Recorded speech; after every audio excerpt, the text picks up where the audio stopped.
হবিগঞ্জে ১৪৪ ধারা জারি থাকার পরও সেখানে যাওয়ার ঘোষণা দিয়েছেন জাতীয় নাগরিক পার্টির কেন্দ্রীয় নেতারা। এর আগে দলটির জুলাই পদযাত্রায় হামলার ঘটনায় সার্জিস আলমসহ অন্তত ২০ জন নেতাকর্মী আহত হন।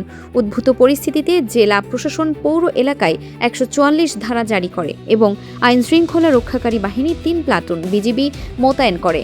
তবে প্রশাসনের এই নিষেধাজ্ঞার মধ্যেই এনসিপির আহ্বায়ক নাহিদ ইসলাম, সদস্য সচিব আক্তার হোসেন, দক্ষিণাঞ্চলের মুখ্য সংগঠক হাসনাত আবদুল্লাহ এবং উত্তরাঞ্চলের মুখ্য সংগঠক সার্জিস আলম সহ কেন্দ্রীয় নেতারা হবিগঞ্জের উদ্দেশ্যে রওনা হন।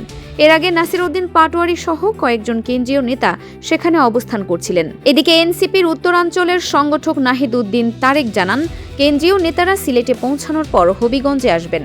তবে প্রশাসন ১৪৪ ধারা জারি করায় আইনের প্রতি শ্রদ্ধাশীল থেকে তাদের পূর্ব নির্ধারিত বিক্ষোভ কর্মসূচি স্থগিত করা হয়েছে। পরিবর্তে বিকেলের সংবাদ সম্মেলনের মাধ্যমে পুরো ঘটনার বিস্তারিত তুলে ধরা হবে বলে জানানো হয়। অন্যদিকে যুবদলের পক্ষ থেকে জানানো হয়েছে, রাজনৈতিক কার্যক্রমের শালীনতা ও সংযম বজায় রাখা উচিত এবং এ ধরনের অপ্রীতিকর ঘটনার পুনরাবৃত্তি কাম্য নয়। পুলিশ জানিয়েছে, মঙ্গলবারের সংঘর্ষের ঘটনায় এখন পর্যন্ত কোনো মামলা দায়ের করা হয়নি এবং বর্তমানে এলাকার আইনশৃঙ্খলা পরিস্থিতি শান্ত রয়েছে। প্রশাসন সতর্ক অবস্থানে রয়েছে।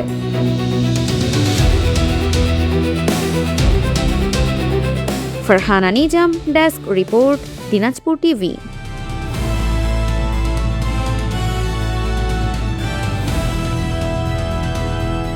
দিনাজপুর টিভি, মানুষের জীবনের কথা বলে।